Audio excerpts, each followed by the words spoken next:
So, exposure. Awesome. Yeah. I'm about the same. I wasn't at that meeting, but I've been working with Chris. Okay. And we've been over there and visited and seen how, I've been over there now. My name's Willie Stone also. Jennifer, my principal, has not been involved in any of it, so. Closest guy's always last, right? Yeah, you got to stop by the office. Hi, I'm Steve. Morning, Officer. Nice to meet you. Hi, good to meet you. Steve, I was just kind of start with a question of just so I can kind of gauge. I guess I like the small groups because I think we can just dive into what your needs and questions are. So just kind of getting a feel for what your exposure has been to TAP, NIET, and so that'll kind of help me guide the conversation. My exposure's been about zilch. Okay. I know there are, I hung around over at Sadell a little bit the last couple of years to kind of listen to Brad talk about what they're doing with it. Cool. But I really have experience with it. Awesome. Well, that'll kind of help. And truly, like, as we kind of go through, I mean, let's just kind of keep this as much of a dialogue as we can. You know, I'm going to kind of go through what the elements are, the pieces that look, how it kind of connects with what the teacher leadership grant is. You know, the exciting part, I think, for me is this is the only state in the nation right now that's put this kind of resources and dollar amount per student into something like this.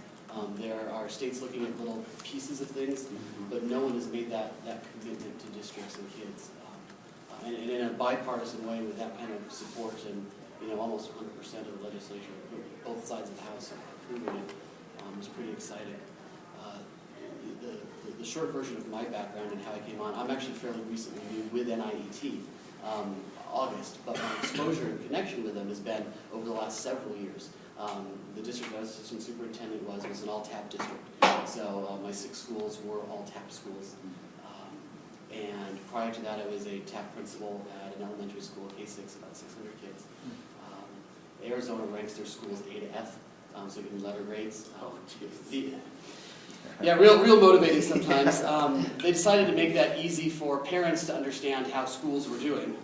We can get into that whole conversation at some point. And I was privileged. I was at an A school. We were doing very well. We were one of the top in the district. And my superintendent called and said, "Hey, we've got this TAP thing. We've got the opportunity to be part of this grant. Can you go? Like, I want you to check it out." And I'm like, "Well, why would we need it here?" She's like, "Well, I'm not necessarily thinking of keeping you at the same school. I want you to consider moving down to our lowest." It was, if they gave minuses, it would have been a D- school Constitution. Just not doing well. And I mean, that bodes really well in the community, right? It's kind of like, "Hi, welcome to Constitution. We're a D." Minus. Yeah, exactly. So my anxiety level went up a little bit. Then I went and checked it out. I sat literally at a presentation like this. There was a couple schools in Arizona that were doing it at the time, and I went and visited them and got a chance to see it. And I was hooked. From that administrative level, it was everything that I had wanted to put into a building in terms of professional development, levels of support, instructionally focused accountability, that I never had the resources or finances to be able to pull off. And so I went back and I told her, and Dr. McGuy, I said, "I'm in, I'm sold." I said, "I'm going to give it 2 years, because if I can't take what I know is best practice in education, apply it in a situation, this is like putting my money where my mouth is at this point, I think we can make an impact on kids." But in 2 years, I'm out, and I didn't mean out. I mean, I was literally considering out of education. That if best practice doesn't work and the resources and supports don't work to make a difference for kids, I didn't know what else they had. And you know, I'd always promised myself that the day I stopped being effective is the day I've got to do something else. Well, clearly here I am. It's worked out pretty well. You know, credit to my teachers. We won a School of Promise Award with NIET. By the end of my 3rd year there, we were 2 points away from being an A school and outperforming district average. Same kids, same teachers, just bringing the system into place and focusing on the right work. We were good at focusing on stuff, but not really focusing on the right work. And so that's what made it a believer. And I like to share that just so people kind of know I've been there, I've lived it, I've sat in the seat that you're sitting in right now, looking for something to make a difference. Now that said, we have schools around the nation. We're in over 20 states, over 2,000 schools, huge reach with kids. We have schools that are National Blue Ribbon schools that are doing TAP, because the system is not just designed as a school reform, it's a school reform movement, but it is not designed for just underperforming schools. It also works for highly performing schools looking to get to the next level. So the National Blue Ribbon school that I'm thinking of, it's a high school, and they were, again, National Blue Ribbon doing very well. They wanted something that was, but their AP scores and their ACT scores had kind of plateaued. And they wanted to see, how do we start bumping those up to that next level? And how do we really come up with providing that structure and support to take our teachers to the next level and really grow them? Because they were already really effective teachers. But now how do we take it to the next level? And that over time is work for them as well. So I like that, because it's something that, a lot of times you'll see models like, well, this works, but if your demographic isn't over 50% Title I, or if you're not all Hispanic, there's some of the things that are designed to fit. And this is the framework to meet schools exactly where they're at, teachers exactly where they're at, and help grow them. So it's kind of that ongoing. And so I would, if I ever had to go back, I would never not look at a place that had TAP or a district that had TAP in it, from the simple standpoint that those supports, I know it's a framework that I can grow students. So as we go through, NAIT again is the main partner, the nice gentleman here in the middle, Lowell Milken. We are actually a part of the Milken Family Foundation. It's a nonprofit organization, but Lowell, big business guy, but passionate about education. I've never seen someone at his level, self-made billionaire really, that is so committed to making sure that this works. So a couple websites as references for you as you just kind of dive in with your teams and resources. One is, of course, NIET.org. That's the homepage that comes up. And then the other is going to be tapsystem.org, which strictly focuses on the TAP piece.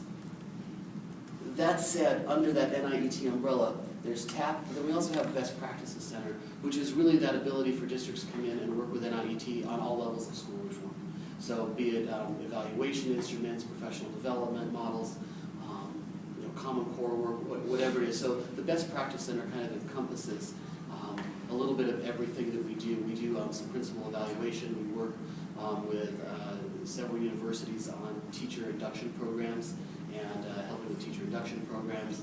So the Best Practice Center is kind of that broad piece. TAP is a system, or the system, but I say that because if there's pieces as you're listening to this going, I like these elements, but I don't know if this piece would necessarily work for us in our district or where we're at budget-wise, that's okay. It still falls under that umbrella of NIET. So TAP as a framework is what I'm going to talk about. However, know that if you're like, I really like that piece, and I think that's going to work for us, or that's something that we can do, that's what we do.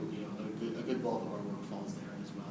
That is not a separate website, right? That's just within NIET. Yeah, absolutely. So when we talk about TAP, there's four kind of main elements that we look at. There's the idea of multiple career paths, ongoing applied professional development, instruction-focused accountability, performance-based compensation. While the language is slightly different, I think that you'll see the correlations to the state grant. Yeah, just right there. And before you go, if you'd like, I can email you, or I'll give you my card. We did a crosswalk between the TAP system and the state grant. Ran it through Director Buck's office because I wanted to make sure that anything that we gave out was going to be accurate. They sent it back with no edits. So, there's a strong correlation between what they're looking at. We're going to spend most of our time talking kind of in these three areas. We'll talk a little bit about performance-based compensation because I will, from all practical purposes, there's some research behind it being an effective part when you loop it into a model like this. But from a practical standpoint, I would say districts that I've talked with in Iowa so far are 50-50 on that performance-based compensation. They're either in or they're out. There's very few that are on the fence with whether that's going to work for us. So we'll talk about what it can look like.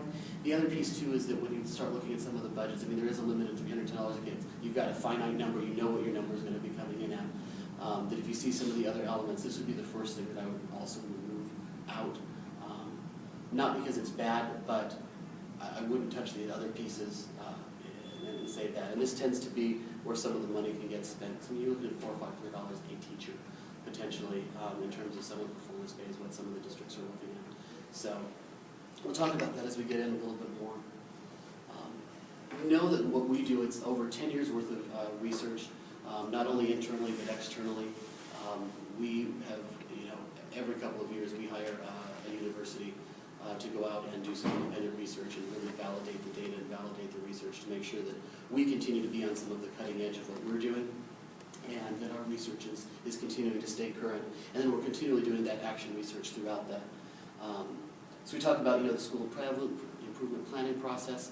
The idea is now to start streamlining the work and really focusing on the work as we get in and coming up with an evaluation, observation model, professional development that is aligned with your school plan, your district plan, and it's going to provide those ongoing supports throughout that model. First thing we'll talk about, which again kind of aligns with that Iowa Teacher Grant, Teacher Leadership Grant, is the idea of multiple career paths. The three main categories that we talk about are master teacher, mentor teacher, career teacher. I'm going to talk about a fourth that, knowing that the grant also asks districts, and I'll be as honest as I can, I think it's really tough when you are a smaller district to hit that 25% mark of teacher leadership within a framework. But master teachers would be full-time release folks from a building, so they do not have a teaching assignment.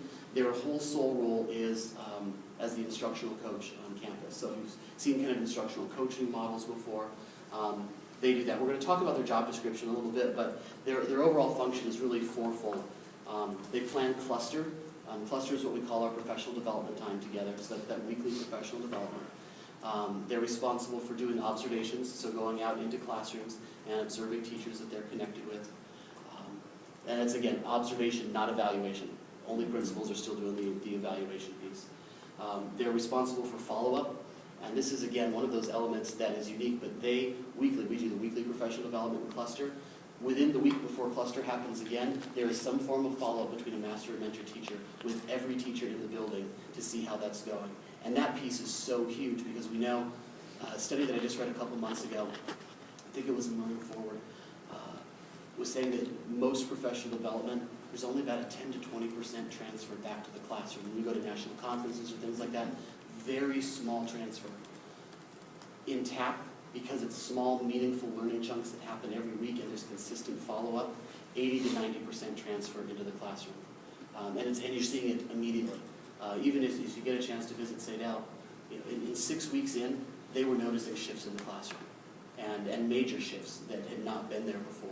And that's kind of exciting. But it was something that the teachers, it was manageable. It wasn't this, hey, Bob Marzano says, here's 9 great strategies, go and do great. You sat in a conference for 6 days and you got it all, and now it just makes no sense, and there's no follow-up, there's no support. And they may take some pieces with it, but that's not how this model works. So the master teachers have a large responsibility in that. Mentor teachers... What was the fourth? Oh, the fourth thing, I'm sorry. And then individual growth plans. So helping support teachers through their plans, and which actually kind of ties in because they also do field testing work. And so field testing is in cluster cycle. They're looking at what are those specific student strategies focused on the needs of the kids, and not something that's so broad that we need reading comprehension on our campus and we're going to come up with a strategy. Well, it's going to look different in K1 than it is in 2-3 than it is in 4-5-6. So it's really looking at some individualized, differentiated strategies. So they spend some time doing that. We'll talk about what field testing looks like here as we get going through the morning. Mentor teachers are full-time classroom teachers that have additional responsibilities. So during the week, they assist during cluster. They're not responsible for planning cluster. They assist during cluster for the master teachers. They do some follow-up. They do some observations during the building. Obviously, master teacher takes the bulk because they're full-time release. How that looks for mentor teachers really is unique with about every TAP school. So it's a different model everywhere. We say 1 to 2 hours of time a week for a mentor teacher is really where they should be spending, because it really is the hardest piece because they're doing a full-time classroom job and providing some of the support. So when we look at release time, sometimes with that additional stipend that they get, we recommend, we say, there may be a prep during the week that you have to give up to go out and do some of the follow-up and pieces like that. Master teachers will often release them from their classroom and go in and teach for them. so they can go out, and kids surprisingly get really used to that. And it's kind of sometimes a neat thing. You've got a high-quality teacher going in to release you so you can go do observation and follow-up. Sometimes the principal will come in and do that. Sometimes the follow-up will happen, before or after school, so they can meet with teachers and do some of that follow-up with that piece. But 1 to 2 hours is kind of where it's at. Career teachers or teachers just say, I love teaching, and that's where I'm at, and I want to stay in the classroom, and I want to continue to grow and develop. The piece that we're adding and recommending to get to that 25% ratio is we know that there will be some teachers that are like, master teacher, not for me. Don't want to stand in front of the class, don't want to do this. Mentor teacher, it's like, gosh, that seems like a lot on the plate, and I just don't want to take on that addition, even though there's the additional stipend, I don't really want to go there. So the kind of in between, but I'm a good teacher. I'd like to think that I'm a pretty proficient, sound teacher. I've got some good things to offer. Creating kind of a model classroom teacher. And that's actually, I think, I don't know if that's the exact term that's mentioned in the grant, but the idea that I have a solid teacher that I know that I can send, Mark, I need you to go and, I really want you to go see Susie teach and see how she groups her students and what she's doing with her instructional groups. So you can create those model teacher classrooms that they don't have to take on any of the district, they don't have to do anything different. They're already solid teachers that can go in and really be those model teachers for different folks in. Sometimes it'll be sending teachers in, sometimes it might be covering them so they could go do a model or co-teach with someone else. But it really helps build that capacity for themselves. That maybe, I do like this, maybe I do want to step into that mentor-teacher role when something opens up. Or they're happy there, but it helps provide that and meet that requirement. I think it's kind of an arbitrary number in the grant, but it's there, so how do we meet it? I think that's probably a smart way to meet that. I think there's other ways too. I think some districts have talked about, as they have teams to support RTI. Some teams have leaders that are on just, like a management team or if you're doing like PBIS or something like that, that they can step into some leadership roles there and also meet the requirements of the grant. So just a couple different ways to look at it. So it's meant for career teachers modeling, people coming in and seeing how they're doing it? Or? Career teacher is just you. Teachers. Okay. Just teachers. The model classroom would be kind of that in between a mentor and career teacher. Okay. Would the master teachers or mentor teachers sometimes refer to a career teacher saying, hey, I know you're having trouble with this level of comprehension, but go and see so-and-so because we know that they're implementing QUIM or some particular reading strategy, and then you kind of see how that goes? Absolutely. Or is that... Absolutely. I mean, okay. The follow-up and some of that support can look that it's either going to a model classroom and observing someone, or a mentor-master comes in and models for that teacher, okay. or they co-teach. So a lot of times, or we'll have, I've even seen it where a mentor teacher will come in and present, and then the master will sit back with the teacher and do like whisper coaching in the back of the room and label some of those things. Do you see how she intentionally acts? Do you see how this happened? And having that staff and support is really nice.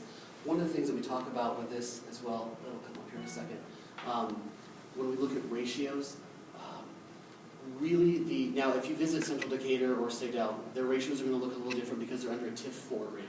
So they're under a federal grant that does provide a little higher level of funding to have a few more people into the program, which is nice, but not necessary to be effective. About 1 to 25, ratio for master teacher to career teachers. So, if it's like you've got 28 in your building, I wouldn't say higher. When you get up over 30, it starts getting tough to really manage that as a master teacher. That gets to be a large group. A lot of times some folks have even looked at like having to do like a halftime master teacher just to support, like, so at a high school it's maybe got 35 teachers, they may do like 1.5, so someone has, teaches maybe 3 periods a day but then is released the rest of the time to be able to go out and support that. So some different models that kind of work based on the size of the school and where things are at. The other piece too is if your ratio gets larger, you get up to that 1 to 30, mentor teachers are already part of your budget. They're already in a classroom occupying, so you've already got their salary covered. The additional cost only becomes that stipend. So you can bump up your mentor ratio to help provide that support for the master teacher so they're not having to do as many observations and things like that. Again, I talk probably too much on the research, but I'm kind of a data research geek. Some of the pieces, more effective leadership, collective responsibility, collective leadership of consensus of the teachers. It's, instead of being that mandate, that collective ownership is probably one of the most powerful things, because everyone starts owning everyone's kids. It's no longer that blame of, well, we're behind because third grade didn't teach this, or, you know, gosh, if the middle school had actually gotten math taught, then we wouldn't have these issues in algebra. It starts to be that collective ownership of how do we work together and really support each other in terms of developing that. And the professional development that comes in then becomes differentiated to meet those needs at the different levels. So it's not a one-size-fits-all, we go sit for a half day, we get some professional development, we have to figure it out on your own. I'm going to give you a third grade example, but kinder figure it out, sixth grade figure it out, high school, good luck. You know, if it's all together, but really bringing those pieces in.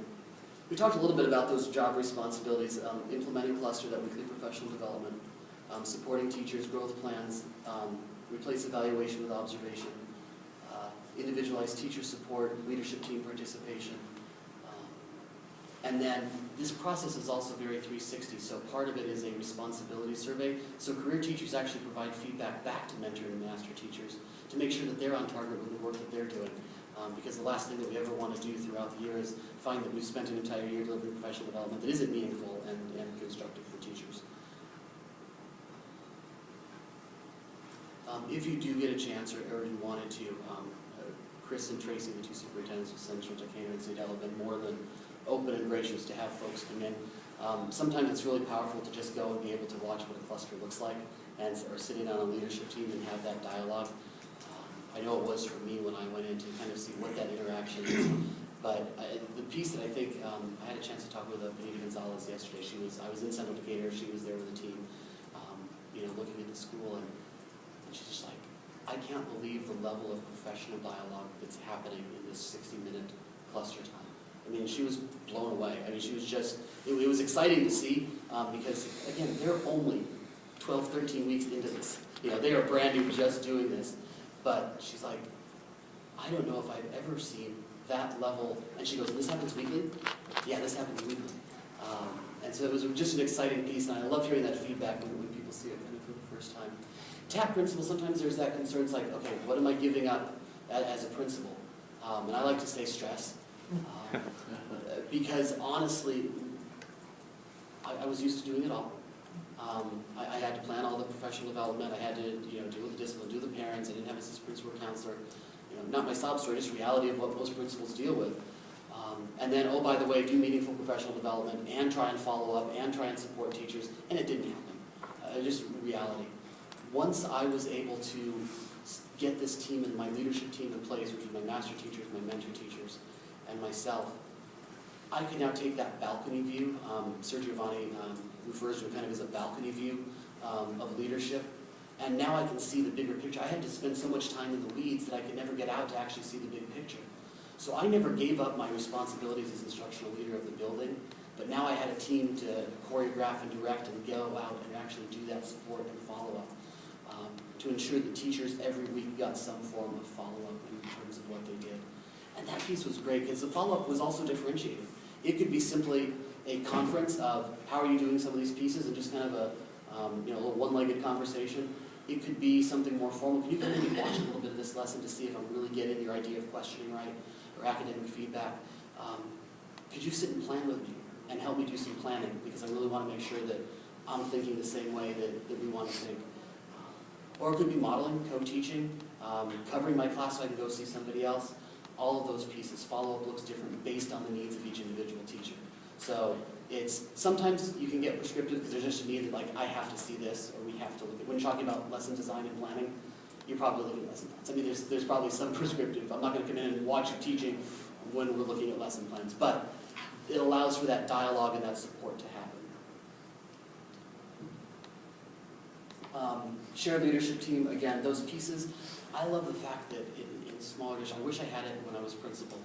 We were just too large as a district, but the support from the district office to be able to have some folks, either curriculum director, superintendent, to be able to sit in on some of these meetings. And it's not a requirement that district office folks do that or sit in, but I think it's a highly productive way to engage with your staff, hear the learning that's going on, and then keep that continuity throughout a district. We were tough. We were only 4 out of the schools in the district that were TAPs. We were kind of like the redheaded stepchildren because they still had their district initiatives that never really aligned with what we were doing, and And I found myself being that middleman. So when we started engaging some of our directors in the work, they started seeing those connections going, oh, that's this, so do that and turn that in and I get this. So we had some of that dialogue and it really helped streamline some of the work from the central office into the buildings. So I think that, so when we see the other people that are instrumental, that could be anyone that you wanted on that leadership team. When we get together as a leadership team too, it is not, this isn't the time that we talk about duty schedules or, who's not showing up to parking lot duty and those pieces. It is instructionally focused. And so we have an acronym, it's called DICE, but it's basically we look at data, instruction, cluster development, and observation evaluation. To get DICE, we had to make the evaluation. But that's where we focus. We focus on that work. So what's happening in cluster? What does the data tell us about that? How is this impacting instruction? What are we seeing with observation data? We spend time as a leadership team assuring that we have really tight inter-rater reliability, because one of the big shifts for teachers is, wait a second, now it's not just my principal when I'm on cycle coming in to do an observation, it's master teachers, it's mentor teachers, and how do we make that? And how do I know that, we never want that, it's not like, I want you because you're really nice and you're sweet and easy, but I don't want Mark Zucker to be really hard. That inter-rater reliability to make sure that we've got a very tight system. So you know that no matter who comes in. The other great piece is we look at the instrument. It's not a personality thing. It's not a, gosh, I would never teach that way. It's how did the lesson stack up against a set of instructional standards? So it takes all the guesswork out of it. It's, here's the evidence, here's my script, here's what you did, here's what kids did, here's the instructional rubric, and here's the evidence. So there's no right or wrong answer. Wherever you are at as a teacher is okay. And when I talk to teachers, the first thing they say is, as long as you're comfortable with the idea of, I'm at where I'm at, but I'm willing to grow, this is fantastic for you. Because it meets you exactly where you're at. There's no right or wrong answer. Even if you're still developing as a teacher and you're struggling, that's okay. If you're willing to grow, we're going to meet you where you're at. We're going to give you those tools and supports to make that happen. This is what I call the I like it slide, or teachers like it slide. Every year we survey anybody who's participating in the TAP program to make sure that we still have some of that consistent data. The support for that multiple career paths, again, really strong. Why? Because previously you either could go into administration or stay teaching, or leave. Those were really the three options for teachers. And now there's some people that's like, hey, I never, ever want to have to deal with parents or discipline or all the administrative pieces that come in. But I really want to do something with instruction. Well, now they've got some opportunities to really engage and do some of those pieces. Training and support, some of the things that we do. That initial training that we do is 8 days. That first year is really the bulk of the training. Now I can tell you right now, one of the things, and this is where the AEAs come into play a little bit, hopefully, is as we look around the state, and we'll know at the same time everyone else does in March, with who's applied for the grant, who's brought TAP into those pieces. But we think that utilizing the AEAs, because we're not going to come out and just say, I know you only have 2 schools, but we have to train you separately. We're going to really say, that's not how we work. We can train about 50 people effectively at a time. So if there are 3 or 4 districts in the area that are there, we're going to bring everyone together, which is going to share that cost out for everyone. Ideally use something like this at an AEA, so it's something that's central, it's something that's local. You've got the great training facilities that, this is an ideal environment for us. We've got blank walls, we've got walls I can write on, and dig in and really do that work and that support. Things that we do throughout there, we also look at follow-up throughout the year. I like to call it we want to be as supportive as you need us to be and not become the annoying cousin that never leaves. It comes at Thanksgiving and doesn't leave until after the holidays. We don't want to be like, well, you have to have us this many days or you're not going to be effective. That's not the case at all. It's what kind of support do you find that you need? I'll say the carte blanche model is what Sadell and Central Decatur have because they have the TIF grants and we can put that in. 4 to 5 days a month is what I'm able to be out and support them because of that grant. We say 1 to 2 days a month for that first year to make sure that everything is up and going. Now, how that looks, I like the idea of having it be, again, at an AEA, I'm going to pull all of my master and mentor teachers together that are participating within that AEA, and we're going to come and train together. Because some of the things that they need to know are going to be the same with every building. I need to dive into what field testing looks like. We need to get into what IGPs look like. How do I effectively support cluster groups into some of that development? So we can do that work together, and again, save that cost, because it doesn't change, no matter if it's 6 districts or 1 district, with where it goes out, which I think, again, hopefully is beneficial. And then some of the on-site coaching as districts find that they need. A lot of the work that I do in some indicators there, not only the training with their leadership teams, but coming in and I'll observe a cluster and I'll provide that feedback and coaching for them. I'll sit in on leadership teams, I'll go on walkthroughs with them, I'll do follow-ups with them, I'll do observations to help promote that inter-area reliability. So it's really what districts find that they need in terms of some of those costs and supports. We have a national conference every year. If you're looking to get to LA in March, the first week, I will tell you I've been to just about every learning organization conference nationally. I'm not saying it because I work for the company, I'm saying it because as a principal I never learned more than the time that I've spent at the National Conference for TAP. Just an incredible amount of learning and development. Just great time, a couple of days of just intense learning. So everyone is of course welcome if you'd like to go out. Even if you end up not getting the grant or only looking at parts of it, there's still some great learning. So, and if you wanted to see just like what a broad overview of TAP is going to look like and have that, for new districts that are coming in, our CEO, Mr. Mill, could do a group for those superintendents that get together, and then we kind of carve out a specific strand for you to go visit so you can see all the different elements and how that works and pulls together. We also do summer institutes. I can tell you right now that there will be something in Iowa in the summer for these trainings, probably multiple somethings in Iowa this summer for the trainings. So as teams, you don't have to worry about I have to send somebody somewhere to get some of that support. I can see us for lots of time in the near future being in Iowa in the summer, doing some work in the summer. And then again, those on-site visits as needed, as wanted, to kind of coordinate. Cluster groups. My absolute favorite time was, as a principal, I truly never tried to miss a cluster. There was those IEP meetings that came in, or those things that just couldn't be avoided. But watching my teachers learn and engage in dialogue was absolutely amazing. And it's during the cluster day. So here's another place, just reality, where schools and districts have to think. And once you find out that springtime is really spent hiring your folks and setting up your schedules to make this work. Because you've got to look at where during the day where during the week am I going to find time for my cluster groups to meet? Is it during common prep? That's kind of ideal. Is it before school, after school? For some folks that works, for some folks that doesn't work. I know after school is really tough in small places because everyone's either coaching, they all have some other duty that they're doing. Is they're out. For me, I had to go before school because I didn't have a way during my day to get that in. Some districts that I've looked at have been looking at a late start or an early release for an hour and building that into their time. So that way everyone's just at the same time. Cluster happens now, and how they're going to shake that out within their district. And so there's definitely some different models that can be looked at, but things to consider as you're looking at that, because we want to have that time each week for teachers to meet in their cluster groups. How that looks really is driven by the needs of the school. I could probably recommend 50 scenarios, and they'd either work for you or not work for you. They'd either all work or none of them would work. Typically, the secondary is either by, if you're on kind of a true middle school model where you have those, those groups, they would meet together. Sometimes it's by department, so you get like math, science together, English, language arts, related arts together.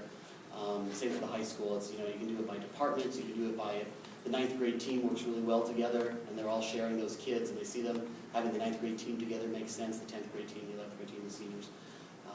Elementary, again, kind of that K1, K2, 3, 4, 5, 6, just because the needs are going to be different.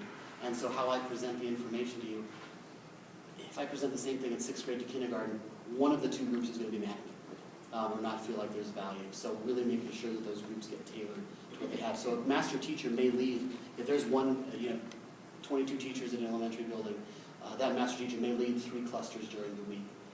One for that K2, one for 3, 4, one for 5, 6, just to make sure that they get the pieces that they're going to need. What your typical time for your cluster group? I mean, is that something where they set aside an hour, or is about that an hour? Something where the hour is kind of the recommended. 50 minutes to an hour is kind of that recommended time. Any shorter, you really start to run out. And I'll kind of walk you through what the format of cluster looks like, but you really start to run out of some time. 75 minutes tends to be the sweet spot for cluster, but that gets a little bit harder to do, and sometimes folks break it up. I had to break mine up. We did it about 50 minutes before school, and then during their prep, and this came from my teachers, not me, they're like, we need more time during develop time, and we're really applying this. Can we get together again with the mentor master during prep and do the develop time then, so we can do more learning in the morning and then get some time to think about it, and then get together with you either that day or the next day when they had prep together, and be able to do that. So that helped, and that got them close to that 75 minutes, and it was neat because that came from my teachers. Now, I certainly wasn't, they're like, we would like more learning, please. Okay, I can make that happen for you. But it came from them. If I had said this is what we're going to do initially, I would have had the pitchforks outside my office. But when it came from them, okay, I can make that happen. Again, some of the research that linking teachers to support, I mean, it really takes some of the work on professional learning communities to a deeper level because of some of the instructionally focused accountability, that tight framework that gets presented in there. This is, again, once a week, minimum 50 minutes, same thing that we talked about. How this looks, again, is going to vary by building, but principal, master teachers, master mentor teachers, grade subjects, and then of course your teachers that fall into those groups. Again, if you're running like an elementary building or middle school, 20, 25 teachers, is that about typical for your buildings? Just so I'm talking pretty close, 25, 30? It's bigger. I don't know if there is typical. No. Yeah. Okay. It's just all over. All over. So if you're okay, I'll kind of stick with that 25 number in my head, and you're kind of either on one side of that number a little bit, but very doable. Like 25, are typically going to run about 3 clusters a week. To get into those groups. That is typical for each of the districts that I'm working with. My own district included, we run 3 clusters at elementary. It just tends to be per building on how that. So you're saying max of 7 to 8, ideal max of 7 or 8 participants in each cluster? Or 6 or 7? 15 is kind of the max. Okay. There's kind of you don't really want less than 6 to 8, because I'll tell you what, the dialogue that happens does start to shut down when you've got too few people in a cluster. So if you just put like your art, music, PE band teacher together, just the 4 of them, it's tough because that interaction just isn't there. But no more than 15 is kind of an ideal ratio. So if you're in a 6 to 8, 8 to 10, 10 to 12, all numbers that are great for cluster time. Because it becomes meaningful, it's that group that can collaborate together. The other piece you get is when you have those tight groups, you get some of that either cross-discipline connection. So now we're supporting Iowa Core, which is kind of cool. And when you've got vertical at the elementary level, you've got the 5th and 6s together. They can start talking and collaborating about what they need to do and really start building on those skill sets that each other needs to be successful. So there's some great, not only grade level collaboration, but there's some vertical collaboration or cross-curricular collaboration that happens during those cluster times. When we talk about what cluster looks like, we really look at the steps for effective learning. This is kind of the bread and butter of what we do. The steps 2, 3, and 4 kind of also look at a gradual release model of an I do, you do, we do. So a very strict modeling format for not only how we deliver cluster, but what we expect and ask for teachers to go back and do in the classroom. We do a lot of time thinking about our thinking and modeling our thinking. We call them step-ins and step-outs. So as I go in to deliver cluster, it's like, okay, I'm going to step into the role now of classroom teacher. And as I'm thinking about academic feedback, here's what I need to be thinking about before I do this. Here's what I'm looking for. Here's the clues that I'm going to be looking for in terms of what type of feedback. So we do a lot of modeling for the teachers, so they can, when they go into the apply and develop, they're going to be looking at how do I bring those elements into my own lessons and classrooms. What's great, so when we identify the problem, steps 5 and 1 kind of start off cluster. We always go back to student work. Student work drives what we do. It has to drive what we do. And it doesn't have to be formal. It can be, but it can be anecdotal data, it'll be qualitative, quantitative, it doesn't matter. But if what we did from the previous cluster, how did that impact students this week? Bring it back. We're going to have that discussion. We're going to identify the need. Where do we need to go from there? And then that's going to drive that new learning in cluster that week. So we always want to connect to see, did what we learned impact kids? Awesome. If it didn't, why not? And let's see what we need to do to support that. Because we recognize that it is not a one-size-fits-all. And so if there's something that's not working for a teacher, is it implementation of the strategy that's falling short, or is the strategy itself not working for you? So how do we make those adjustments? The obtain new learning, this is kind of the I do. As a master teacher, sometimes the mentor teachers will take on some of that model, will model that new learning. The develop time is the we do in cluster, is looking at how do I take that. So it's a lot of, we ask, bring your lesson plans every week, bring the work that you're going to do. We're not telling you how to do your lesson plans, but what are you teaching right now? Not change what you're teaching, not look at anything differently, but what are you teaching? And if I'm talking this week about presenting instructional content, and I've identified some critical attributes of what presenting instructional content looks like, what can I do to take those into my lessons next week and apply that? And then that's where that apply stage comes in. That happens back in the classroom. How am I going to apply that? And then I'm going to evaluate what impact did it have on my kids.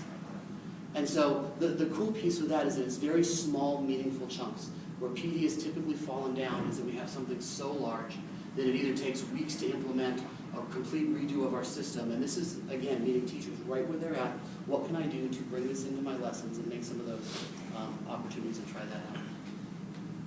And then, really, as teachers plan, we kind of ask them to follow the same model. There is no TAP lesson plan format.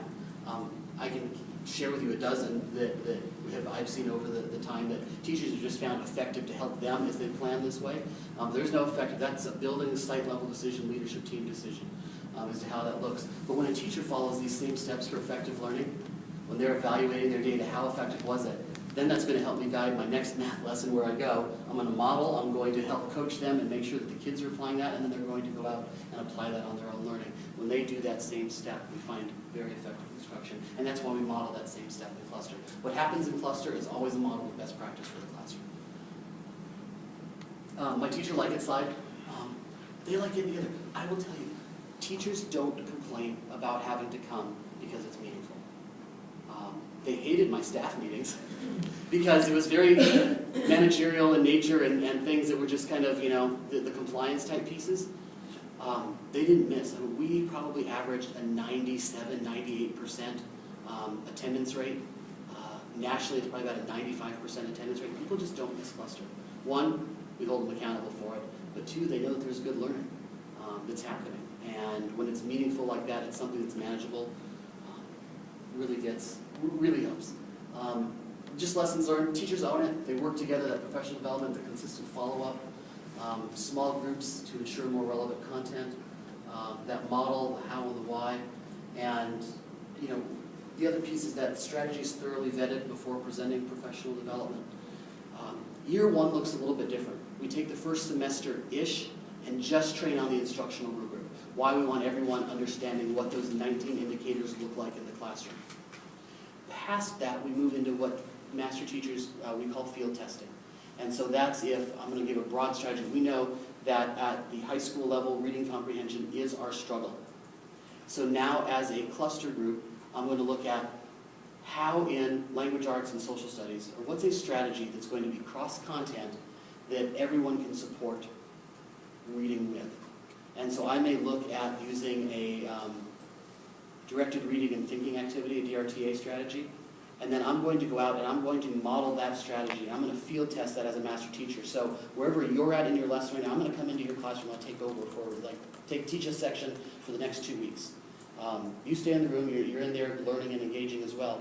But I'm going to try that strategy with what your lessons are to see if I can help get impact with kids. Why? I can sit and say, this strategy is great. Marzano says it's great, go do it. But if I've never tested it with my kids to see how it works in my classroom, it becomes not meaningful. How does that master teacher do it if the content level is at a whole nother arena than what your strategy is? Because you may know the strategy. Right. I can teach that strategy, but now all of a sudden I'm either teaching French or maybe it's chemistry or maybe it's any of those higher end kind of things. So then, how does that happen? Great question. I'm glad you asked that. That's why I like using the high school example, because that question typically always comes up. Let's say that it's an elementary teacher that is the master teacher, but then has to go model maybe a chemistry teacher that is struggling, or biology, whatever the case. I'll say Central Decatur, their master teacher at the high school came from elementary. Yeah. And and when we hire master teachers, we don't hire them from content, we hire them for instruction. Right. And we coach the instruction. If I went in to teach a physics lesson, I could teach gravity, and that's about as far as I'm going to get. So what a lot of times at the secondary level is it will be some co-teaching opportunities. So I'm going to partner with you, the Spanish teacher, and be like, okay, I want to teach some of the strategy pieces. I need you to deliver the content because I don't know the language. And so there'll be some co-planning and co-teaching that happens. But that's an exciting piece because now it's like, okay, I'm learning strategies. I'm seeing how this is impacting my kids. And now what? When you go into cluster deliver this, you've got an ally or two. Because they can say, hey, look, I was in the Spanish classroom, this actually really worked for my kids, and here's the things that we did. And you identify those critical attributes of what works, what doesn't work. It's much better to fail forward in a smaller setting than roll out a strategy that's not effective for all kids and we've wasted everyone's time. So that field testing gets done in that co-teaching, co-planning. Elementary is certainly easier because content-wise it's a lot harder. It's just easier. But in that secondary level, most of the time it is co-teaching. I just watched, I was in Louisiana observing a master teacher, and her coach, she was a language arts background. She had field tested in, originally, her comfort area. She field tested in the language arts classroom. Once she knew that that strategy was solid, she was like, okay, now I need to take this into math. I'm going to go out of my comfort zone. So she went and co-planned with the teacher in that math classroom, and they just did this trade-off. It's kind of like, okay, now, he was like, Mr. Elmore is going to talk to you about, we're going to go into this, so we're going to shift. It's kind of like, okay, now guys, when you see that, I want you to look at how we're going to highlight this, or we're going to break this equation apart. How are we going to attack this word problem in here? So she brought that strategy that was even a reading comprehension strategy into math, and then he went back and he's like, okay guys, now this is what I need you to do math-wise. And it was just very yin and yang connection. But it was just fun to watch because they had a really good relationship. She knew the strategy was effective. Now she needed to test it outside of her comfort zone. So when she delivered it to clusters, it was going to be meaningful. And then sometimes the great part is you may find that that strategy doesn't work in those. Okay, now we need to look at a strategy that does. Because again, first thing that will shut down some of the non-math and reading folks is this doesn't apply to me. And so sometimes you may have a group that you're kind of like, I have to come up with a different strategy for that group because this isn't an effective way to deliver instruction. The observations, clearly defined research-based standards, multiple, 3 to 4 a year, so that's definitely a shift for folks in terms of that. It does not take, so for principals, if you've got your novice teachers, your new teachers that have to be on cycle three times during the first year, you're still doing those, so the same thing that you would be doing anyways. What we've done with the 2 districts is we had to have a little bit of conversation around how does this translate to the Iowa teacher assessment, teacher evaluation system. The great part is using the TAP system, the TAP instructional rubric, you actually end up with more data than you will ever need for the Iowa instrument. And so what they've done is they've actually just gone through and labeled the indicators for teachers so they know which Iowa standards are applying in these areas. So when the principal does their evaluation, there's that clear link. So they're not having to do 2 things. They're not having to do TAP observations and then go in and do another observation based, you kill teachers, they'd hate you. It's using that same model and then taking that. The only ones that end up affecting, so again, as you talk to teachers, the only ones that ever end up affecting if they're on cycle is the principal observation. That's the one that gets used for their Iowa. It's the way state law is written, and I think it's a good thing. The great part about that, though, is then when the master and mentor teachers, it's truly just a coaching thing. It is a complete non-evaluative piece. It's coming in and just saying, I'm going to come in, I'm going to watch your lesson, start to finish. We're going to take that evidence, we're going to build off of it, and when we leave, we talk about one, reinforcement. What's something during your lesson, based on the evidence, that you're doing really well that we want you to continue to do? Because we know that had an impact in the lesson. What's one refinement that if you made some adjustments in this indicator, not all 19, one, that's going to have an impact on student learning? And we have that reflective conference together. There's a lot of, in the training that we do in the leadership team, how do we coach through that? How do we develop those high-level questions to get teachers reflecting about their own practice against the instructional rubric? How do we guide them through? Yes, sir.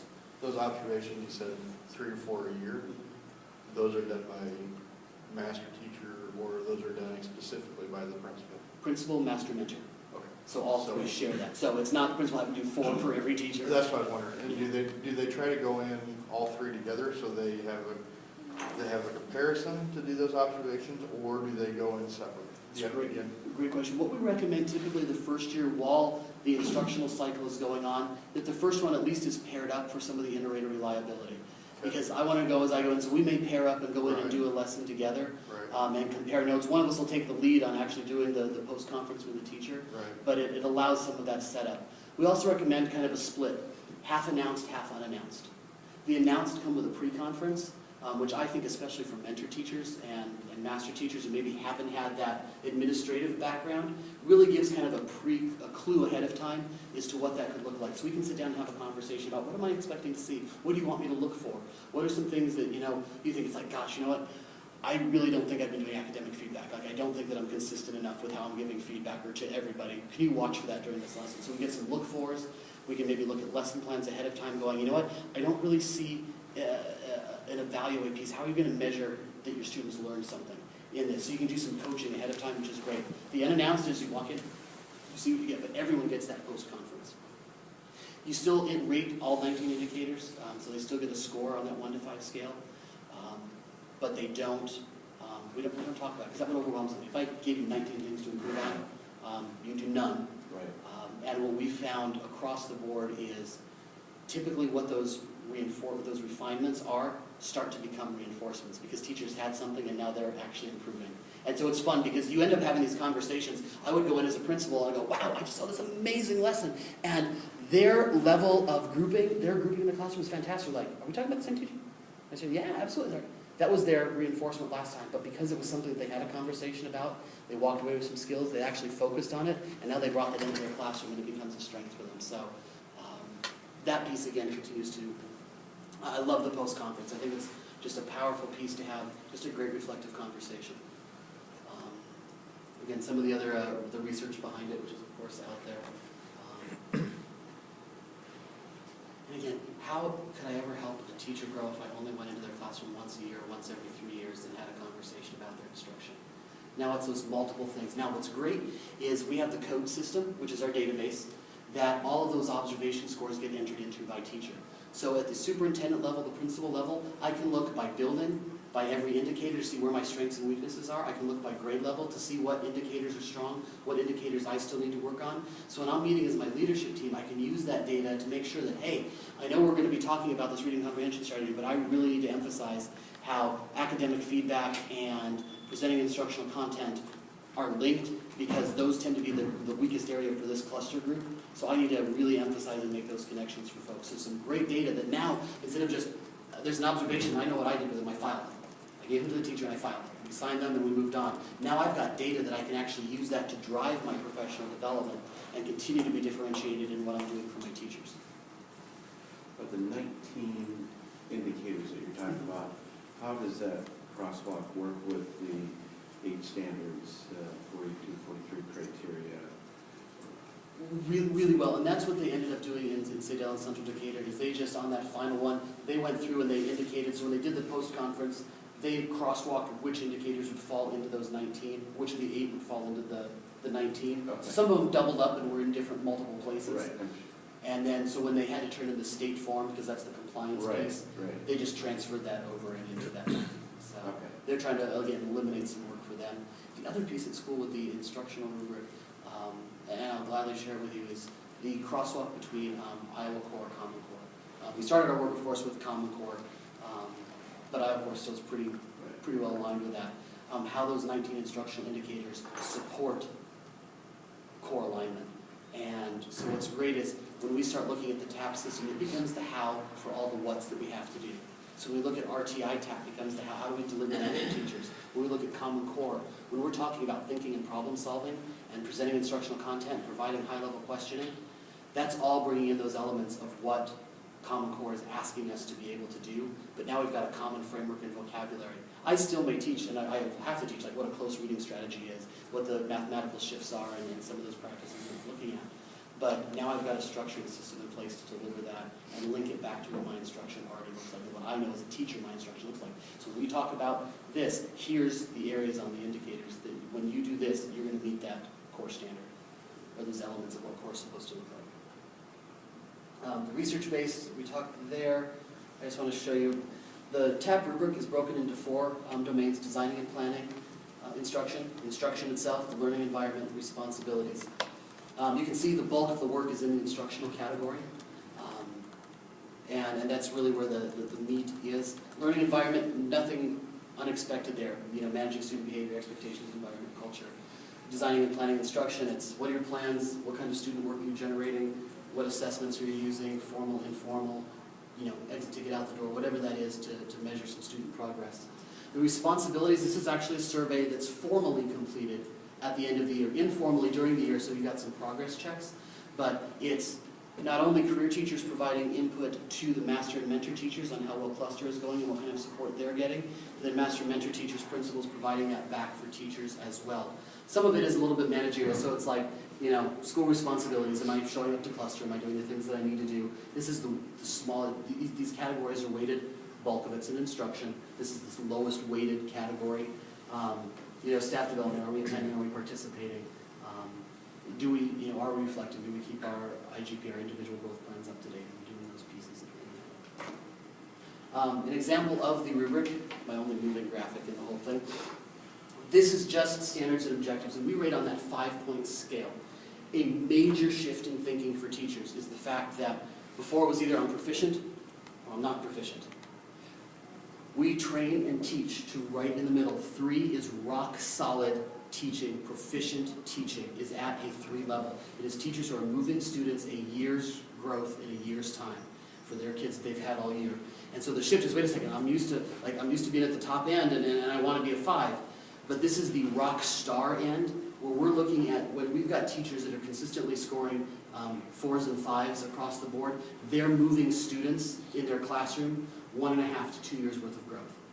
So when we've got teachers that are performing up in this high end, the correlation should be that we're seeing that high level of growth. 3 rock solid, and again, it's a shift, but it's that conversation, because we recognize, you know, most learning objectives and state content standards are communicated. Pieces happen. Once we go through and train and identify, and that's why we spend that first semester in the first year really looking at what these elements look like, what do we expect to see on our campus, so people get comfortable with that, because it is a shift in thinking for teachers. But now it gives conversations on how do I grow this. You'll see that from 3 to 5, you also go from more teacher-directed to more student-centered classrooms. So that shift starts to happen across time. When you say 1 to 2 years growth, what are you basing that on? We look at value-added growth. So typically with the grants that we work with, it's always high-stakes testing.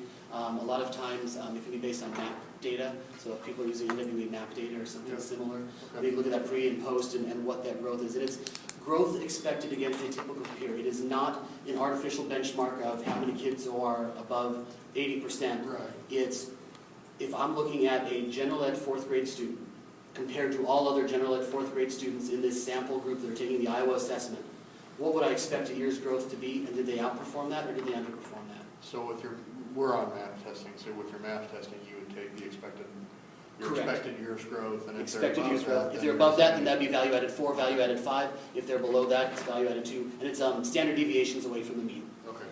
If you like this, okay, you get the stats. But what's cool with that is before, teacher observation was completely non-predictive of student performance. Nationally, there's a slide that's coming up, but nationally, most teachers, 80–90% of the teachers have the highest observation scores or evaluation scores, and there is no correlation to student performance. With the TAP system, highly correlated to student performance. Why we have good inter-rater reliability, we know that the instructional strategies that we talk about matter and impact kids, and I'll be honest, I didn't believe it at first, when I first started as a principal. So I sat and I force ranked all of my teachers, and I pulled all of their average scores at the end of the year. And when testing came out, we had the Ames test in Arizona.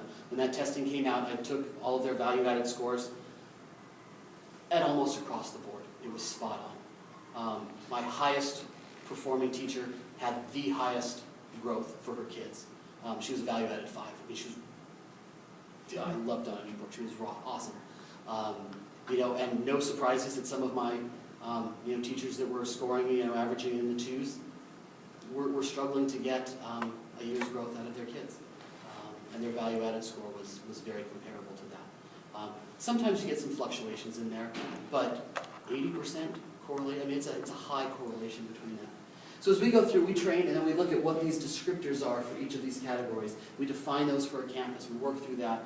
We always continue to reference back to this. So it's cool. After you get in about a year and you've just got teachers that start talking this language together, and conversations in the hall. Hey, I need some help with my questioning on this lesson. I've really struggled with how I'm going to group these students and how I'm going to design activities and materials. You're going to do this, and I don't know. As a principal, I geek out on that stuff. When I start seeing that level of professional dialogue happening, it's pretty fun. Responsibility survey, same thing that we talked about. Just that survey. It's an online survey that they take at the end, providing some of that. We do some of those informally because, again, I want to be benchmarking as a leadership team to make sure that I'm meeting the needs of my teachers. I don't want to wait till the end of the year and go, oops. So we look at that responsibility survey.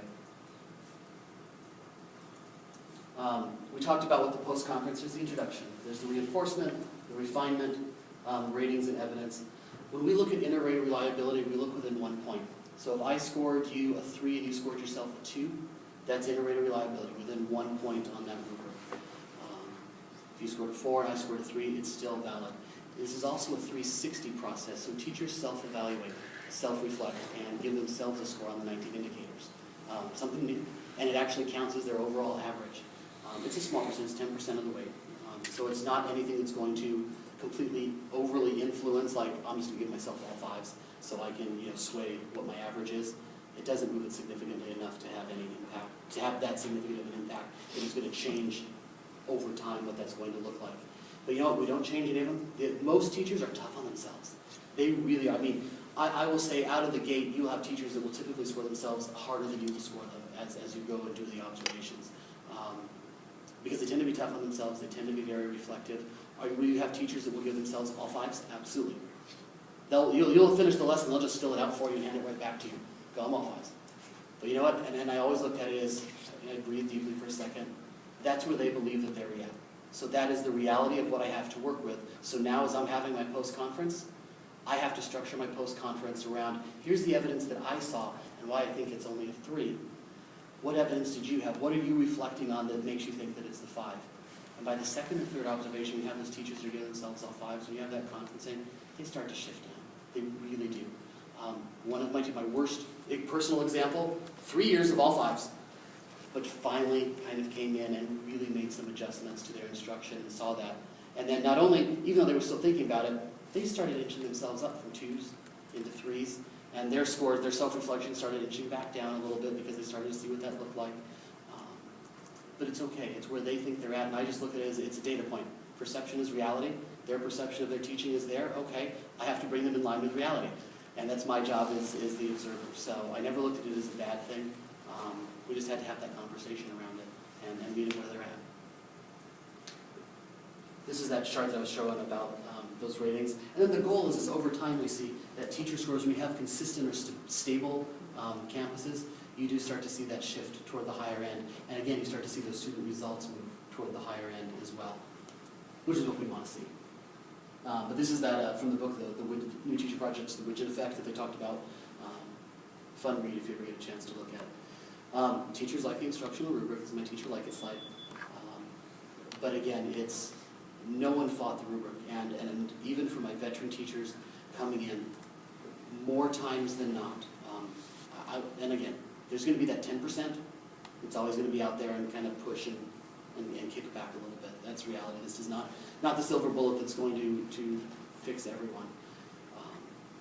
But it's just great when teachers was like, I wish I had this 10 years ago. I wish I had some of these pieces 10 years ago to apply in my classroom because I think it could have been more effective. I, as a principal, went and apologized to my staff and just said, I'm sorry for some of the professional development that I've led because it's been nowhere near the quality of what we're doing. And no wonder I was frustrated that I never saw this happening in the classroom.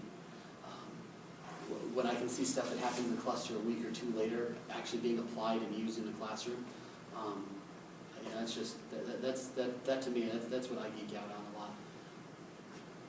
a lot. Decade of results, I mean, we can roll through these.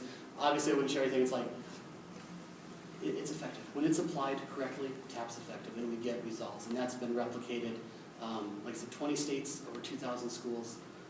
Are there examples of where this didn't work? Absolutely. If you Google, TAP failure, you're going to come up with schools and stories. Why they didn't implement it. They decided, well, we won't do this professional development thing. We'll just do it monthly.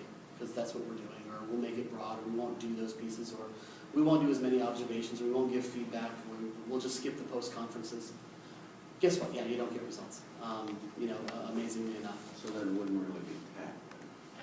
Right, yeah, it stops being there. As far as the criteria. As far as the criteria. These are just, again, some of the pieces. Louisiana has been one of the states doing it the longest, continuing to outperform TAP schools over non-TAP schools. This is national data over time for implementation. You see kind of the close. And even when other schools have grown, they've still outperformed. This was from Algiers Charter Association. This was also down in Louisiana, where the state was, where in that 5-year span, how significantly below the state average they were to where they were above. That's math and both results in math and reading. The other intangible benefit, number one question new teachers ask coming into the profession is, what level of support are you going to give me as a new teacher to be successful? A study that was just out, I apologize, I don't remember the reference. But they asked, what's the one thing that new teachers are looking for entering the profession? And it's that ongoing professional support. The great part is a recruitment tool. It's like, let me tell you what kind of support we're going to get. We've got weekly, you've got a master, you've got a mentor, you've got your principal, you've got follow-up every week, you've got all these supports. Over time, we know over 50% after 5 years leave the profession. New teachers that enter in TAP, close to over 90% stay in the profession because of that ongoing applied support. They see a career path, they see opportunities for their own advancement, and they've got that support that's going to keep them in. So if you struggle with being able to keep and retain teachers, there's some intangible benefits because of the supports that are in place. Knox County, this was after 2 years, 11 schools had above a year's growth. Now they still had a school, they had some principal changes and some leadership changes in there, so again, we can look back to the specifics, but bulk of schools really impacting. Tennessee as a state, one of our big success stories, they adopted just the instructional rubric 2 years ago. So as their teacher evaluation model for the state. So they used that 19-point indicator, went and trained all the evaluators. In 2 years, they had their highest value-added growth that they've ever had as a state. And they had done nothing, there's no other shift that's happened in the state. I mean, local stuff, but as a whole. NAEP scores just came out about a month ago.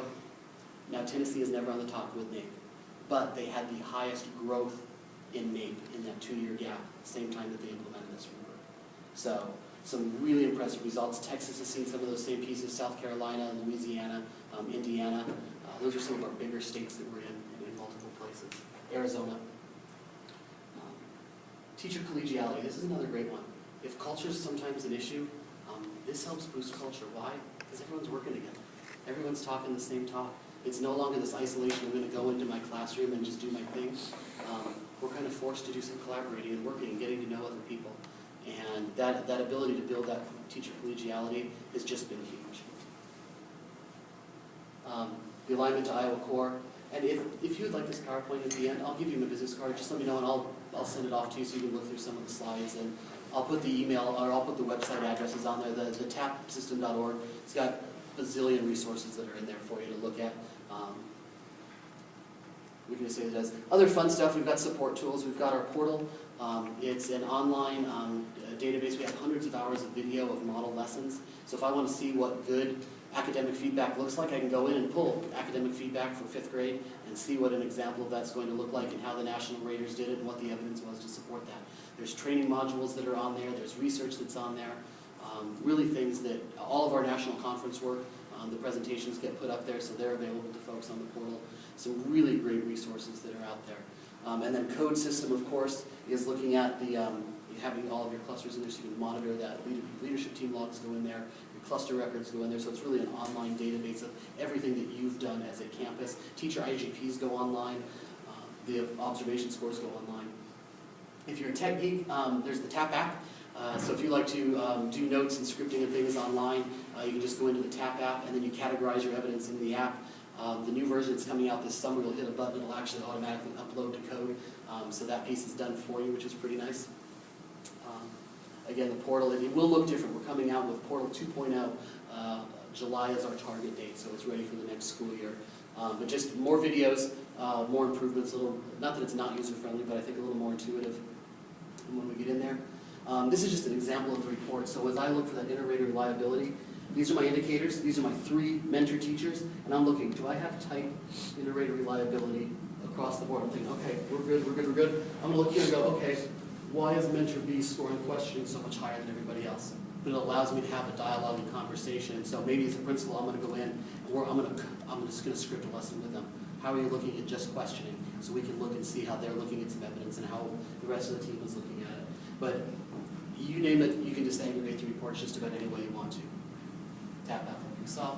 Texas is looking at this. We've got 300 pilot schools there right now that, again, is looking at this as their, they call it their appraisal system, which is their evaluation observation system.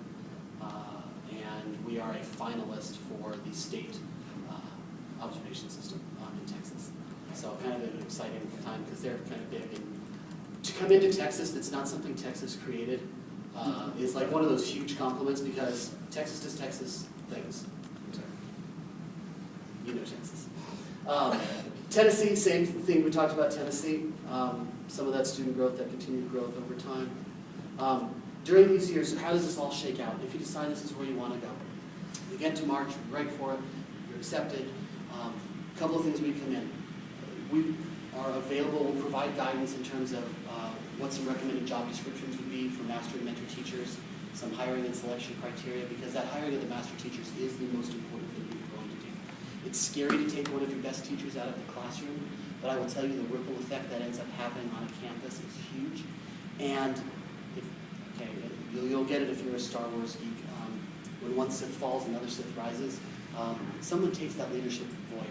And it's amazing how many times we've seen it, where you think that, oh my gosh, I'm pulling this teacher out of this grade level, out of this department, and I don't know how we're going to survive without them. Someone else steps in, they've just been living in that shadow and never had the opportunity to leave because they've always just defaulted to the person. Very, very rarely will you even see a bump or a dip in performance in that grade level because they step up and they rise up to the occasion. And now that master teacher is impacting everyone in the building instead of just their own classroom. So you get that ripple effect over time. And again, over time you get that longer increase, which is neat. And then you get increase, the grade level and step up into a leadership position and kind of take that on. Of course, the research, I can put you to sleep with the research if you wanted, but again, there's a ton of pieces. There's a link actually on our main tab site that's got some of the primary summarized research documents that are on there to support as you're looking and writing the grant. I'm hopeful that by the first of the year, our grant writer for NIT, she's trying to do some bullet points into the grant application so people can look at some of those things, but we're also, if folks are comfortable with it, sending us a draft of the application, and not me, Anissa, will do the work to actually, here's some pieces to consider including in these areas, just to help beef up an application and provide some researcher support to do that. We always do the site visits. You say, hey, I'd like to go see it. I'd like to go see something that's been up longer than just Central Decatur or Sadell. I'd have to take you out of state, but Indiana's probably the closest, best example. Knox, Tennessee. If you want something warm, we could go to Arizona too, if you want to get out of some of the cold. But sometimes it's neat just to see what that piece is, and I would recommend that maybe after the grant is up if you've got some of that money to do that. National conference, always welcome. On the grant support, webinars, whatever's going to work for you. We want to be able to provide in terms of some of that. Biggest things for you to consider would be that hiring, getting the staffing, getting the scheduling. Then we get into summer. We do 6 of those 8 days of training over the summer, ideally at the AEA here, to just take advantage of a central location for folks. Unless a district offers to host, and we can rotate those through participating districts as well. Whatever works for you. And then we come back in after the first of the year, we do the follow-up, the final 2 pieces. Leadership team recertifies every year. So once they go through the initial core training, we hand them certificates of completion. We actually have a little assessment at the end. So they watch a video, score it, write a post-conference, it's scored against the rubric for post-conferences, and then we kind of give them pass fail. If they don't fail, guess what? We provide reinforcements and refinements, and we help them, coach them through to get them to pass. And there are people that don't pass, always. It's just, most of the people overanalyze it and make it harder than it is. But we can coach through, but then everyone recertifies every year. They go online to the TAP portal, they click the recertification link, they enter their information, they go through, they watch a video that's been nationally rated and scored. They score it, they answer some questions about post-conferencing and watch the videos at the end, and then it instantly generates their report, they print off their certificate, and they're good to go each year. But it's a great piece to go back to teachers going, well, how do I know this is going to be accurate? It's like, you know what, not only are they taking a 2-unit college course in terms of time and information, but they have to recertify every year. The leadership team is continually looking at those opportunities to make sure that reliability is there. I'm hopeful that one of the universities here in the state, and we've reached out to a few, by the time this rolls out for core training, we have the syllabus already developed for the core training. That one will actually give, we're going to ask for 2 units of credit, so that if teachers wanted to pay the university for the university credit, works for the university because it's a moneymaker for them and they don't have to do anything. And then, but just as a way to help, make this an incentive for teachers, hey, I've got to do that time and we can come into that. That's really the broad overview. I'll give you my cards before we go, and it's got my cell phone on there. Truly feel free anytime. Call, email, text. Phone sometimes is tough just because I'm normally out in buildings working with folks, but I will always get back to you or call you back or email you back. You'll see emails going out at midnight, but that's my typical email time. Then get back onto it. Here you go. Thoughts, questions? What is the cost? Great question. Initially coming out of the gate, and really the cost falls into the training pieces. I mean, that really is where the cost is involved. If a district solely were to have to do this on their own and not be able to partner, training for the company, it's $1,500 a day, but that includes travel and those type of pieces. So, training materials, things that go into that. So that initial 8-day training is $12,000. Now, 2 districts split that, it's $6,000. 3 districts, it's 4. 4 districts, it's 3. And that's what we would want to do. And we would initially reach out. We'd look geographically, do our little map with our kids and go, okay, we're going to try and cluster these districts together and go, hey, this is only going to be $1,000 for you, $2,000 for you. Why? Because that's helpful. The ongoing follow-up support's the same thing. It's the $1,500. So if we did, 2 days a month for some training and on-site things, again, we bring groups together and be able. You could get that down to 3-4 districts that apply $400 or $500 a district for a couple days a month. Ideally, that becomes well. I know a lot of districts that I've talked to are looking at their. There's a teacher professional development fund, and I forget the name in Iowa. What it's called. It's money that the state uses for professional development. So looking at some of that, I'm looking at Title II funds if they have them. Title I funds under the professional development umbrella of Title I. If you have Title I funds, very appropriate, very applicable. We're hopeful that if it's large enough, again, partnering with some of the AEAs, and it'll probably be a conversation that my CEO and Director Buck will have about.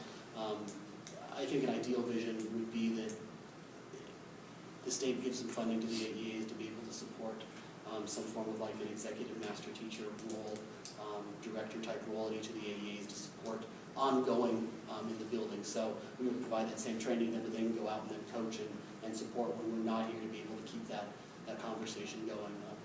It's a conversation that has been had or is in the works? Or? Initially, and then it was the direction. Let's see how many and where. Okay. So I don't know if politically they could shift money toward a specific project, but maybe it's supporting all teacher leadership grant participants, and we just happen to train the folks in TAP. And I think there's some things that can be worked out. I'm hopeful. And I don't want to take up their time. Just I can talk when it's time. I'm also interested in how we merge the work that we're already doing, with there's some overlap Right. with the TAP work, so that there may be pieces they don't have to pay for because the AEA is already providing it. Absolutely. So we can talk later. No, that'd be Yeah. great. I'd enjoy that. So I'm still learning Iowa and everything that's going on in Iowa as well. Okay, so it's $1,500 per day. Then what's the cost for does that include the cost for the program? The portal code, the online piece is $2,000. That's it. Outside of that, it's if you decide to go to the national conference, those are not requirements by any means. It's great learning, but if you want to go to the national conference, you go to the national conference. If you want to do the summer institutes, you can do the summer institutes. Again, I think that there will be things happening locally in the state just because of the number, ideally in my world, the number of districts that will be participating with it. We can keep that local and keep costs down. Worst case would be driving to Des Moines, and we'll do something like a you know, a convention center or something in Des Moines, and I've now driven kind of corner to corner in the state, and you can get to Des Moines from just about anywhere, so without it being too painful. So if you're sitting in Iowa and looking at the TLC and looking to implement that, the reason that you'd want to have TAP as part of your training is that that would be the bridge to increase student achievement. Is that ultimately what you Absolutely. are feeling? I mean, that is the impact, is that this is designed to increase student achievement. Whereas if you didn't have TAP, let's say, now we're going to implement TLC, right? And we applied, got that, we're ready to go. What you're saying as far as a rationale is that your student scores and your productivity and efficiency would probably be less if we did not have TAP. I mean, Typically, and again, somehow you have to infuse the rationale and the rationale, and then your role, our role, what are we trying to get as the end result? Absolutely. You know, I can think from, and again, just my perspective when I was at the district level, and again, why we liked the TAP system for our district. I didn't have the resources or time or people or even really the expertise to do the amount of research, the amount of digging to pull something together of this quality that I knew had research-based effectiveness behind it. I think I could have pulled something together that was decent, but I'm kind of running a gamble at that point with what was going on. And so when I looked at the pieces that we needed as a district, I needed something that was going to be a solid instructional instrument within a career. So that was there. I like the multiple career paths, and you know, in this case, the grant's calling for that. I mean, it has to be there, and I think that worked out well. The ongoing support with having a master teacher and then ongoing weekly professional development, that was the other piece that we were missing because we just weren't finding that transfer into the building and into the classroom. And so when we looked at those data pieces, that was really the piece that drove us. You notice I didn't spend a lot of time, any at all, talking about performance-based compensation. It's a nice piece. The direct impact on student achievement is probably of the four, the one where there's the least impact. You know, we've got some pieces that show that there's that impact, but it goes into that teacher collegiality, that idea that everyone's working together. So when we look at that, half the money goes toward your observation scores. The other half can either be individual and school-wide goals, or I can talk to 3 districts that I know are specifically writing it this way that want to include it. They're only doing like $400 a teacher because that's all they can afford. But they're going to do it as we believe that we're all pulling for students, so the growth for the elementary school is going to everybody.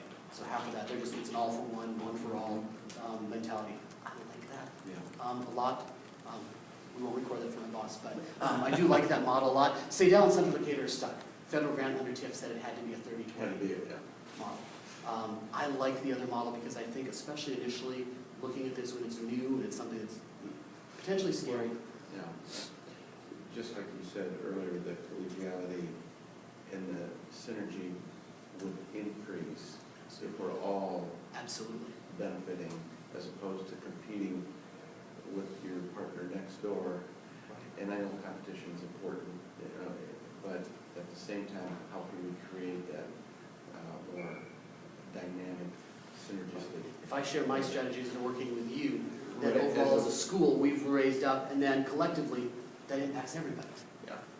Because I know that even though my kindergarten teachers don't have an assessment that's getting, linked to anything high stakes, I'll bet my bread and butter on the success of my school as to how well my kindergarten team does. True. If they can get a solid foundation for my kids off, by the time they're getting to 3rd and 4th grade, I'm a step ahead of the game. Absolutely. So their impact may not be directly this year teaching kindergarten, but it's certainly 3 or 4 years down the road. Right. And then the way that you include some of the non-core teaching positions such as music, physical education, art, how have you seen those teachers involved so that they're making an impact on the scores? Absolutely. We've really seen it in a couple of ways. One, we do link them in with a cluster, so they're still learning some of those strategies. I think that what we've seen, and different approaches for different places based on district dynamic. A district I'm thinking of in Louisiana just said art, music, and PE will focus on writing, and that they will do some form of writing and research-based thinking in those classrooms to support thinking as a strategy, as a campus. So I just said, is somewhere in your lesson, that's just what's going to be expected. My personal example with my art and music and PE teachers was math is our school-wide focus.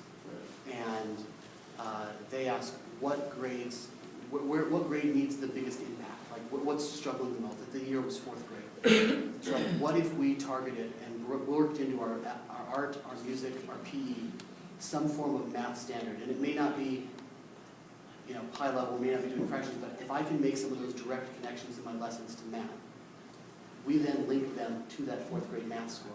And that was how we brought that in. So they were weaved in some of those strategies into those classrooms.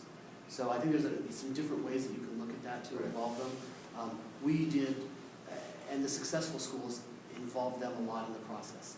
Here's our overall focus. And so even at the high school level where you've got the Spanish teacher that's not assigned to anything, they're doing the strategies, we would still say, you know what, our school-wide focus is reading. We're looking at these strategies that are going to be brought across, you know, that you can still use in your classroom. So we're going to attach those non-academic folks to the reading scores because that was our focus for the year.